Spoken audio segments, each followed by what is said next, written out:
കേരള രാഷ്ട്രീയ ചരിത്രത്തിൽ ഇന്നുവരെ കണ്ടിട്ടില്ലാത്ത വിധം സങ്കീർണവും നാടകീയമായ ഒരു രാഷ്ട്രീയ പശ്ചാത്തലത്തെയാണ് പീപ്പിൾസ് ഇൻസൈറ്റ് എക്സിറ്റ് പോൾ ഫലങ്ങൾ വരച്ചു കാണിക്കുന്നത്. പരമ്പരാഗതമായി ദ്വിമുഖ മത്സര രീതിയിൽ നിന്നും മാറി മൂന്നാം മുന്നണിയായ BJP കേരളത്തിൽ നിർണായകമായ ശക്തിയായി മാറുമെന്ന ഈ പ്രവചനം രാഷ്ട്രീയ കേരളത്തെ അക്ഷരാർത്ഥത്തിൽ ഞെട്ടിപ്പിച്ചിരിക്കുകയാണ്. കേരള നിയമസഭാ തിരഞ്ഞെടുപ്പിന്റെ ഫലം വരാൻ ദിവസങ്ങൾ മാത്രം ബാക്കി നിൽക്കെ പുറത്തുവരുന്ന പീപ്പിൾസ് ഇൻസൈറ്റ് എക്സിറ്റ് പോൾ സംസ്ഥാനത്തെ രാഷ്ട്രീയ കേന്ദ്രങ്ങളിൽ വലിയ തോതിലുള്ള ചർച്ചകൾക്കാണ് വഴി തുറന്നിരിക്കുന്നത്.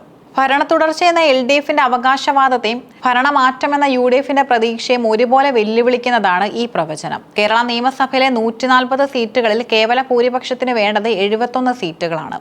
എന്നാൽ പീപ്പിൾസ് ഇൻസൈറ്റ് പ്രവചിക്കുന്നത് പ്രകാരം ഒരു മുന്നണിക്കും വ്യക്തമായ ഭൂരിപക്ഷം ലഭിക്കില്ല.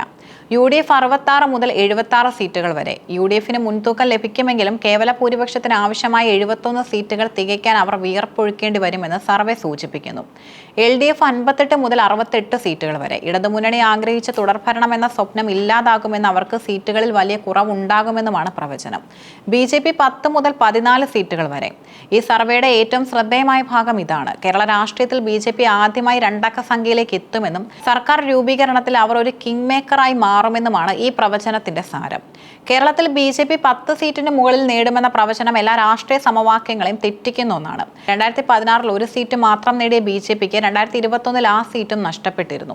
മിക്ക എക്സിറ്റ് പോളുകളും പരമാവധി 3 സീറ്റുകൾ വരെ BJPക്ക് നൽകുമ്പോഴാണ് പീപ്പിൾസ് ഇൻസൈറ്റ് 10 മുതൽ 14 സീറ്റുകൾ പ്രവചിക്കുന്നത്.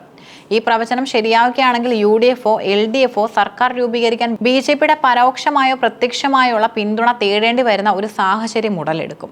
ഇത് കേരളത്തിലെ മതേതര രാഷ്ട്രീയ ഭൂമികയിൽ വലിയ തർക്കങ്ങൾക്കും പുതിയ സഖ്യങ്ങൾക്കും വഴി തുറന്നേക്കാം. BJP നേതാക്കൾ പോലും 5 സീറ്റ് വരെ പ്രതീക്ഷിക്കുമ്പോഴാണ് പീപ്പിൾസ് ഇൻസൈറ്റ് ഇത്തരം ഒരു ധീരമായ പ്രവചനം നടത്തിയിരിക്കുന്നത്.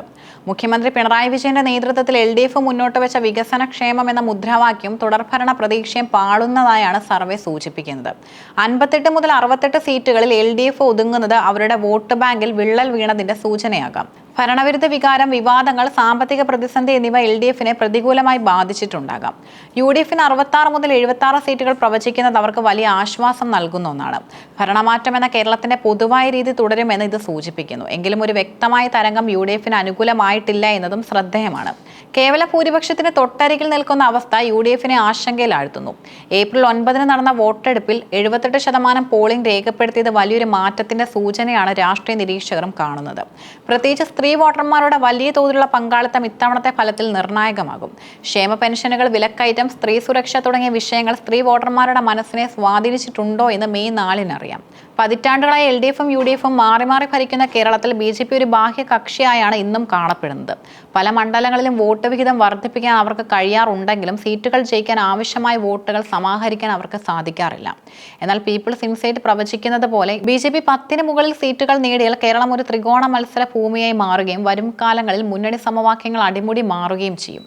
മിക്ക എക്സിറ്റ് പോൾ ഫലങ്ങളും UDFന് അനുകൂലമായ കാറ്റ് വീശുന്നുണ്ടെങ്കിലും BJPയുടെ സീറ്റെണ്ണത്തിൽ പീപ്പിൾസ് ഇൻസൈറ്റ് നൽകുന്ന കണക്ക് കൗതുകകരമാണ്.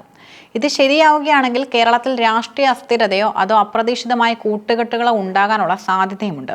ചുരുക്കത്തിൽ തുടർഭരണത്തിന്റെ ആത്മവിശ്വാസത്തിൽ LDFും ഭരണമാറ്റത്തിന്റെ പ്രതീക്ഷയിൽ UDFും നിർണായകമായ ശക്തിയാകുമെന്ന മോഹത്തിൽ BJPയും മെയ് 4 കാത്തിരിക്കുന്നു.